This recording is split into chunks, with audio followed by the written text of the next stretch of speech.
Rien ne se perd, rien ne se crée, tout se transforme. Tu as sans doute entendu cette maxime à plusieurs reprises.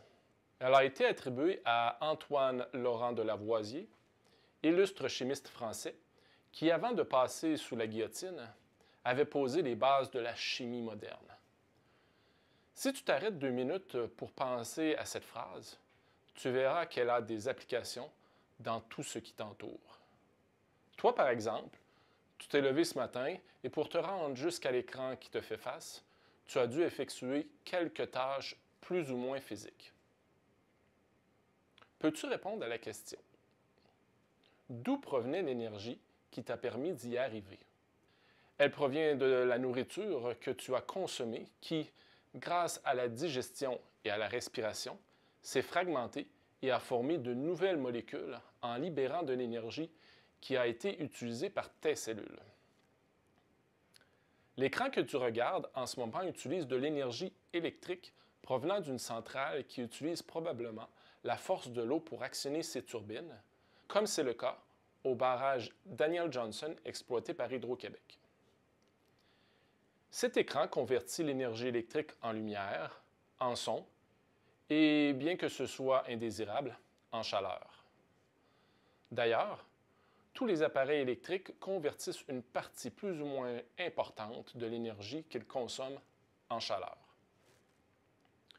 Le logo Energy Star informe le consommateur que l'appareil qu'il utilise a un bon rendement énergétique, ce qui signifie qu'il perd une faible partie de l'énergie qu'il a consommée par rapport aux autres appareils du même genre. Les mêmes principes s'appliquent en physique. Toute l'énergie que tu as dépensée afin d'atteindre le sommet d'une colline à vélo n'est pas perdue. En effet, tu es alors riche d'une nouvelle forme d'énergie qui porte le nom d'énergie potentielle gravitationnelle. Si tu te laisses descendre, tu verras cette énergie se convertir en énergie cinétique, qui, elle, ne dépend pas de ta hauteur, mais de ta vitesse.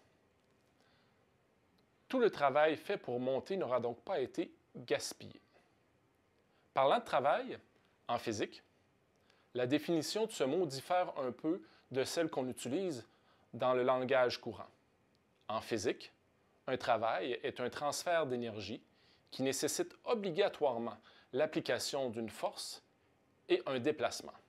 Tu pourrais donc dire à ton enseignant, qui a passé 2 heures assis à corriger des copies d'examen, qu'il n'a effectué aucun travail puisqu'il ne s'est pas déplacé. Voici un aperçu de ce qui t'attend dans ce module. Comme tu pourras le voir en observant les titres défilés, il comporte plusieurs stations. La conservation de l'énergie, le rendement énergétique, l'énergie thermique, la force efficace, le travail, le poids, l'énergie potentielle et cinétique, sont autant de concepts avec lesquels tu auras l'occasion de te familiariser. Mais avant tout, un test diagnostique.